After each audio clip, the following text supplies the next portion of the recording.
What's up, everybody? Hope you're doing well today. Let's look at today's question, which comes from Jack A, 25 years old from Phoenix, Arizona. Jack says, I'm a bartender in the Scottsdale area. I'm enjoying life, but know that I want a more stable and long-term career. The problem is that I have no idea what I want to do. How can I figure out what I want to do for the rest of my life? All right, Jack, great question. Very common thought process that you're going through here. A lot of people, especially in their 20s, go through this. First thing I would say is don't look at it for the rest of your life, right? You made that comment at the end. You don't have to view your career as the rest of your life. You have to understand that there are different seasons in life, and seasons change, right? What you want and what you love in your 20s might be different from your 30s, might be different from your 40s, all right? You might love something so much that you want to stay with it for 30 or 40 years. But a dream career, a dream vocation, as I call it, does not mean it has to last your entire life, okay? I interview a lot of people on my podcast about the careers of their dreams that they're living out today. And the only people that I really find that knew exactly what they wanted and what they loved from an early age, like their teenage years, and still love it today when they're in their 40s, 50s, 60s, is typically people in the sciences. Pretty much everyone else that I interview has found different loves throughout different seasons of their life, right? So when they're younger, they might have been in something like a marketing program or marketing within a business. And then as they got to their 30s, they realized that was not fulfilling anymore. And I've seen different examples, right? Lawyers who've gone on to open pizza parlors, people in marketing who've gone on to start their own business where they buy and resell Porsches. So what you love at 25 might not be what you love at 45. So first thing is, don't look at it like it's the rest of your life. As it relates to identifying your dream career, the career that you want to do today, I have a formula that I actually developed called the Dream Vocation formula. Now, you can find detail on it on my website and my online course. Not advocating you have to go pay for the online course. I'll give you the quick summary here. If you want more detail, you can go there. All right, the formula is basically talents/interest plus purpose equals dream career or dream vocation. Let me break that down for you. So, talents or interests. I use the words one and the same here because let's say, for example, cooking is a passion of yours. You have a love for it. However, you're not that talented at it today. Well, your skill level increases the more you work at it. So just because you weren't born out of the womb as a master chef doesn't mean that it's not a talent or interest of yours, okay? So you can use that.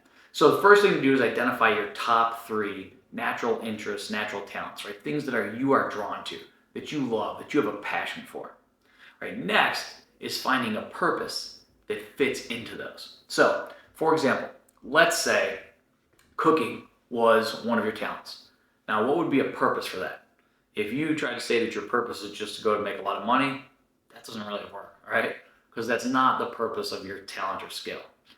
Your purpose could potentially be to socialize your love of the culinary world with the rest of the world, right? So you want to share your love of food, your love of cooking, right? And then what would be a natural career of that? Well, a chef, right? Or let's say that one of your talents or interests is communication. And again, what is your purpose? You want to find a purpose that fits into that. So if your purpose was helping brands to communicate their story to consumers, that's a great purpose that fits right into it, right? You like to communicate, you're good at socializing information, perhaps you're a little bit creative, and what do you do with that information? You want to use it because you want to help brands tell their story, right? Think of maybe something you're interested in, right? You're a bartender, you said.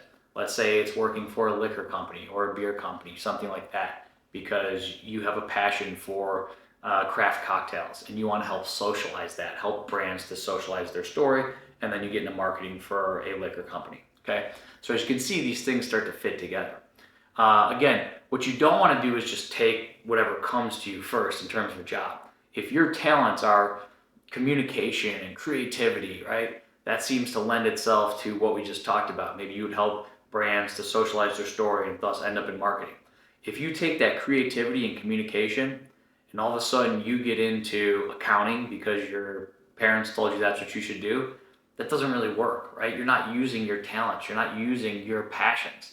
So what you want to do is find those talents, those passions, those interests, marry them to a purpose, and then it's a natural extension into a career from there. All right. Another example would be if you like analysis of numbers, right? What's the purpose for that? You want to help people to achieve their retirement goals. Well, a natural extension of that would then be to become a financial planner.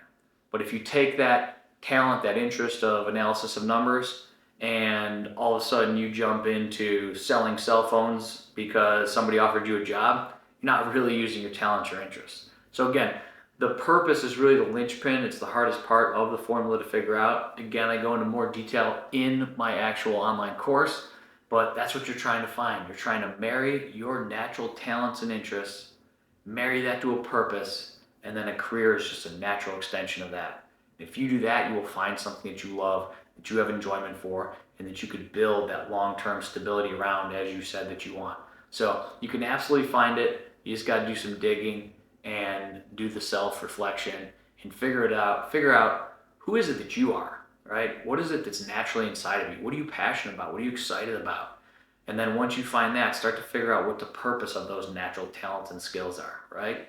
Why do you have them, right? Why do you have these God-given skills? I believe that we're all given these talents, these interests for a reason. And so, what is the purpose that God gave you those talents and skills, right? Well, how can you put them to work? So if you do that, you absolutely can go find out what you love. So good question. A lot of people going through the same thing. You'll be okay.